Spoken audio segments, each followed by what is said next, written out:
ഉരുൾപൊട്ടൽ ബാധിച്ച പ്രദേശങ്ങളിൽ രക്ഷാപ്രവർത്തകർക്ക് നന്ദി പറയാനും ദുരന്തബാധിതരെ ആശ്വസിപ്പിക്കാനുമൊക്കെ നിരവധി ആളുകളാണ് ഓരോ ദിവസങ്ങളും ഇവിടെ എത്തിക്കൊണ്ടിരിക്കുന്നത്. ഇപ്പോൾ നടൻ സന്തോഷ് പണ്ഡിറ്റാണ്.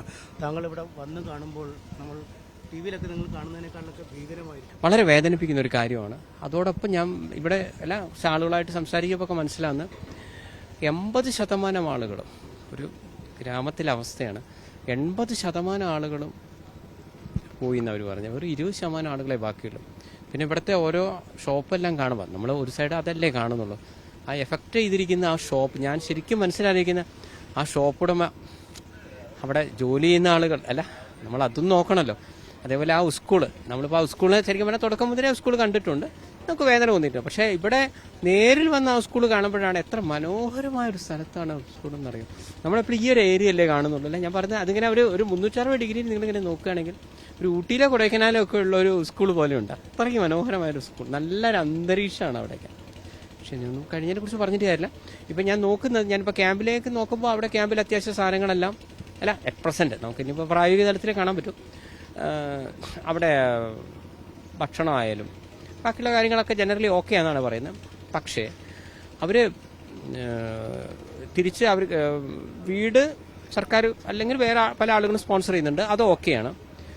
സ്കൂള് ആരെങ്കിലും വെച്ചു കൊടുക്കും, അത് ഓക്കെയാണ്. പക്ഷെ ഇതിൻ്റെ ഇടയിലൊരു സ്ഥലമുണ്ട്. അതായത് നിങ്ങൾ ക്യാമ്പിൽ നിന്ന് ഇറങ്ങുകയും നിങ്ങൾക്ക് വീട് കിട്ടുകയും ചെയ്യുന്ന വരെയുള്ള ഒരു ടൈമുണ്ട്. ഈ സമയത്ത് അവരെന്തെങ്കിലും എൻ്റെ ഭാഗത്ത് നിന്ന് എന്തെങ്കിലും ഹെൽപ്പ് ചെയ്യാൻ പറ്റുമെന്നാണ് ഞാൻ നോക്കുന്നത്. എന്നെ വെച്ചോളം കഴിയുന്നതും എന്തെങ്കിലും സാധനങ്ങൾ മേടിച്ചു കൊടുക്കുക. ഞാൻ എല്ലാവരും പറഞ്ഞിട്ടുണ്ട്, ഞാൻ പൈസയായിട്ട് തരുന്നില്ല. നിങ്ങൾക്ക് എന്ത് വേണം ചോദിച്ചോ അല്ലേ, അതല്ലേ കുറച്ചുകൂടെ തന്നെ. നിങ്ങൾക്ക് വിശന്നിരിക്കുകയാണെങ്കിൽ നിങ്ങൾക്ക് ഇപ്പോൾ ഭക്ഷണം വാങ്ങി തരുന്നതിന് വരെ ഞാനിങ്ങനെ കുറേ നേരം ആലോചിച്ചു. 10 ദിവസത്തിന് ശേഷം ചേട്ടൻ അന്ന് എന്നോട് വിശപ്പുണ്ടെന്ന് പറഞ്ഞിട്ട് ഞാൻ ഇതിന് തന്നിട്ട് കാര്യമുണ്ടോ? വിശക്കുന്നവരെ ഇപ്പോൾ കൊടുക്കുക. അതേപോലെ ഇപ്പോൾ ക്യാമ്പിൽ നിൽക്കുന്നവർക്ക് ഇന്ന് ഈ നിമിഷം എന്താണ് ആവശ്യം, അതാണ്. അല്ലെങ്കിൽ ക്യാമ്പ് അല്ലെങ്കിൽ ഇവിടെ ബാക്കിയുള്ളൂ. ഞാൻ വിചാരിച്ചു കുറച്ച് കുടുംബങ്ങളെങ്കിലും, സത്യം എൻ്റെ മനസ്സിൽ കുറച്ച് കുടുംബങ്ങളെങ്കിലും ബാക്കി ഉണ്ടാവും. അല്ല അവർക്ക് അല്ല, അതല്ല എനിക്ക് ചെയ്യാനുള്ളത്. മണ്ണിലിടുന്നവരെ ഞാൻ എന്ത് ഹെൽപ്പ് ചെയ്യാനാണ് എന്നാണ് കരുതിയത്. പക്ഷേ എൻ്റെ ആ ഒരു ചിന്ത നേരെ വന്നപ്പോൾ എനിക്ക് വേദനിപ്പിക്കുന്നതായി. കാരണം അതെൻ്റെ മനസ്സിൽ പ്രളയം പോലത്തെ സാധനങ്ങളെല്ലാം വന്നപ്പോൾ നിങ്ങൾക്കറിയാം, പ്രളയം വന്നു സാർ അവിടെ തകർന്നു അല്ലെങ്കിൽ ഇതെന്ന് പറയുമ്പോൾ അങ്ങനെയായിരുന്നു എനിക്ക് ആളുകൾ കാണിച്ചു തന്നിരുന്നു. പക്ഷേ ഇപ്പോൾ ഒന്നുമില്ല എന്ന് പറയുന്നിടത്ത് എനിക്ക്, അതായത് ബാക്കി വന്ന സർവൈവ് ചെയ്ത ആളുകളെ എന്ത് ഹെൽപ്പ് ചെയ്യണമെന്ന് മാത്രമേ എനിക്ക് ചിന്തിക്കാനുള്ളൂ. അപ്പോൾ തീർച്ചയായിട്ടും അതിൻ്റെ ലിസ്റ്റ് എടുക്കുകയാണ്. ഓരോരോ ക്യാമ്പുകളിൽ പോയിട്ട് ഏറ്റവും ടഫാവുന്ന ആളുകൾക്ക്, പിന്നെ ചില ആളുകൾക്ക് ഞാൻ എൻ്റെ നമ്പർ കൊടുത്തിട്ടുണ്ട്. ചില പറഞ്ഞു സാർ ഇപ്പോൾ ഒന്നും കിട്ടിയിട്ട് കാര്യമില്ല, അവർ പറഞ്ഞത് കറക്റ്റാണ്.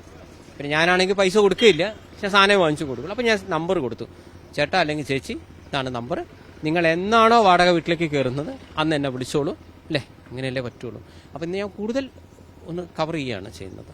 നമുക്കൊരു സങ്കടം വന്നു പോലെ, സങ്കടം നല്ല ഈ കാഴ്ച കാണുമ്പോൾ വളരെ വളരെ വേദനിപ്പിക്കുന്നതാണ്. അതോടൊപ്പം ഞാൻ പറയുന്നത് ഇവിടുത്തെ രക്ഷാപ്രവർത്തകരെയൊക്കെ നമ്മൾ സമ്മതിച്ചു, നമ്മൾ തൊഴുകണം അവരെയൊക്കെ. കാരണം അതിൻ്റെ ഒരു തീവ്രത ശരിക്കും പറഞ്ഞ് ഇവിടെ നമ്മൾ വെറുതെ ആ ടി വിയിൽ നമ്മൾ ആ ചെറിയ സ്ക്രീനിൽ കാണുമ്പോൾ നമുക്ക് എത്രമാത്രം കിട്ടണമെന്നില്ല.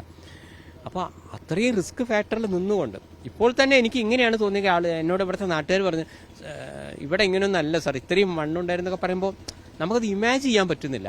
കാരണം ഇപ്പോഴേ നമുക്കത് തോന്നുന്നുണ്ട്. മാത്രമല്ല ആ പുഴയൊക്കെ ഇപ്പോഴും കുത്തിയൊലിക്കുന്നുണ്ട്. ഇപ്പോൾ ലേശം വെയിലൊക്കെ ഉണ്ട്, എന്നിട്ട് പോലും വരുന്നില്ല. അപ്പോൾ ഇതിൻ്റെ ഇടയിൽ നിന്നും ആ ആദ്യ ദിവസങ്ങളിലടക്കം ഇന്ന് വരെ രക്ഷാപ്രവർത്തകർക്ക് വലിയ സല്യൂട്ട് കൊടുക്കുക എന്നല്ലാതെ തീർച്ചയായിട്ടും ജനങ്ങളോടൊപ്പം ഉണ്ട്, അത്രയല്ലേ നമുക്ക് പറയാം. പിന്നെ നമ്മളെയൊക്കെ സാർ, നമ്മൾ അംബാനിയുടെ മോനൊന്നും അല്ല, നമുക്ക് പരിമിതികളുണ്ട്.